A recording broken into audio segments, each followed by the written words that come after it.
lahat ngayon. Ang tinig ng Panginoon sa loob na mahinahon. Alleluia, Alleluia,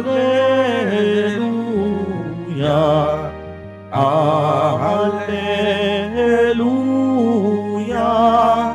Alleluia.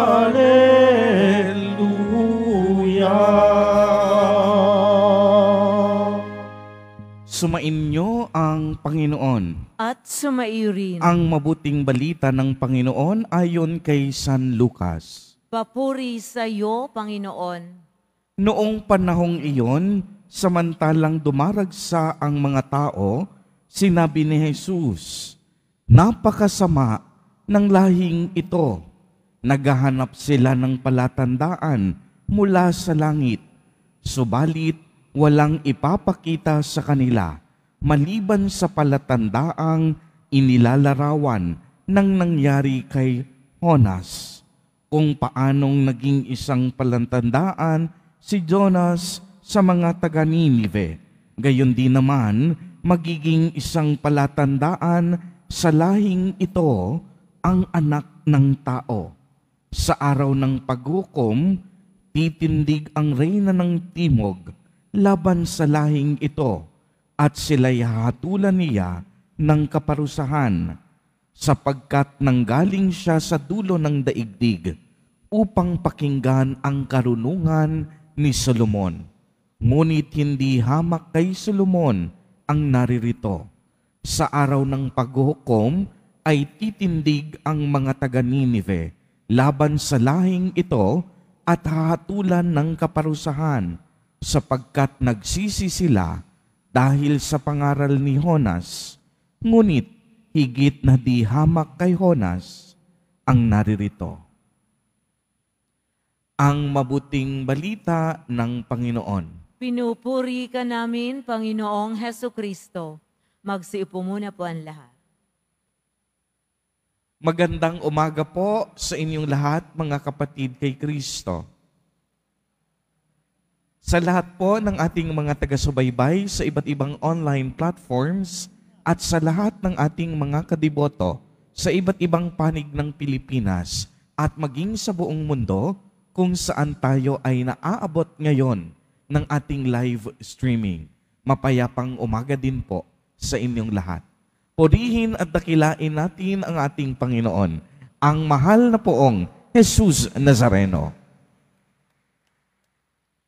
Mga kapatid kay Kristo at mga kadiboto, malugod po namin kayong tinatanggap sa Basilica Minor at Pambansang Dambana ni Jesus Nazareno.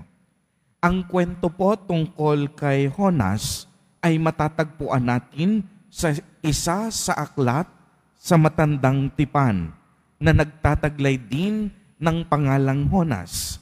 Sa kwento, isinugo ng Panginoon si Jonas upang ipangaral niya sa mamamayan ng Ninive ang mensahe ng pagbabagong buhay at pagbabalik loob.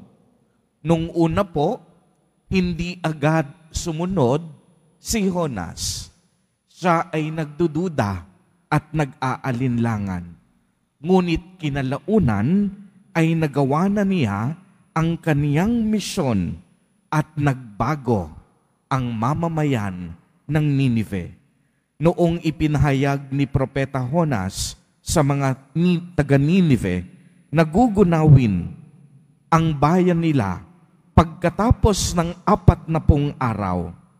Ang lahat ng mga taga-Ninive, kahit ang hari nito, ay nagdamit ng sako, naupo sa abo at nag-ayuno bilang tanda ng kanilang pagsisisi sa kanilang mga kasalanan.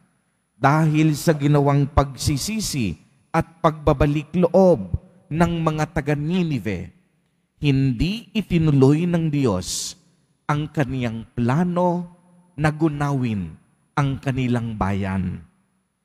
Sa Ebanghelyo, humingi ng palatandaan ang mga guro ng batas at mga Pariseyo.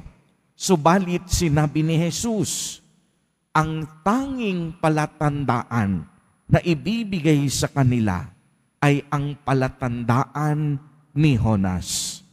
Ang palatandaang ito ay maaaring tumukoy sa hamon na mapalaya ang sarili sa anumang galit at puot. Kung malaya sa galit ang ating puso, matututunan nating magpatawad at higit sa lahat, mas magiging mabilis ang ating pagbabalik loob at pagbabago ng buhay. Uulitin ko po, napakahalaga po nito. Kung malaya ang ating puso sa anumang galit, puot at hinanakit, matututunan nating agad na magpatawad at madali tayong makakapagbago ng buhay at magbabalik loob sa Diyos. Mga kapatid kay Kristo, marami po sa atin sa panahon ngayon ang pinipiling mabuhay sa galit at puot. Kung tutuusin, kapag tayo ay nabubuhay sa sitwasyong ito, tayo po ang unang talo sapagkat dinadala ng ating puso ang galit at sama ng loob kaysa kalayaan at kapatawaran. Tunay ngang mahirap magpatawad, lalo na sa mga taong nakasakit ng ating puso at damdamin. Subalit, ang panawagan lagi ng Ebanghelyo ay kapatawaran at pagbabalik loob. Tayong lahat ay pinapatawad ng Diyos sa tuwing tayo ay buong pusong nagbabalik loob. Hindi nais ni Jesus Nazareno na mag-imbak tayo ng galit, puot at hinanakit sa ating puso. Ang nais niya, maging malaya ang bawat isa sa atin. Nais niya, magkaroon tayo ng pusong marunong magpatawad at higit sa lahat, isang pusong marunong magbalik loob at magbago ng buhay tungo sa kabanalan. At imbis na humingi tayo sa Diyos ng mga palatandaan, bakit hindi na lang tayo manalig sa Kanya ng buong puso? Alam natin na ang taong naniniwala at nagtitiwala sa Diyos, kailanman hindi pinababayaan ng Diyos. Mga kapatid kay Kristo, sa araw na ito, inaanyayahan po tayo ng ating mahal na poong Jesus Nazareno na palayain natin ang ating mga sarili. Alisin natin ang lahat ng puot, ng galit at hinanakit sa ating mga puso. Piliin natin ang lumaya upang sa gayon gumaan at guminhawa ang ating buhay. Huwag tayong tumutok sa mga palatandaan. Palakasin natin ang ating pananampalataya. Amen. Purihin at dakilain natin ang ating Panginoon, ang mahal na poong Jesus Nazareno.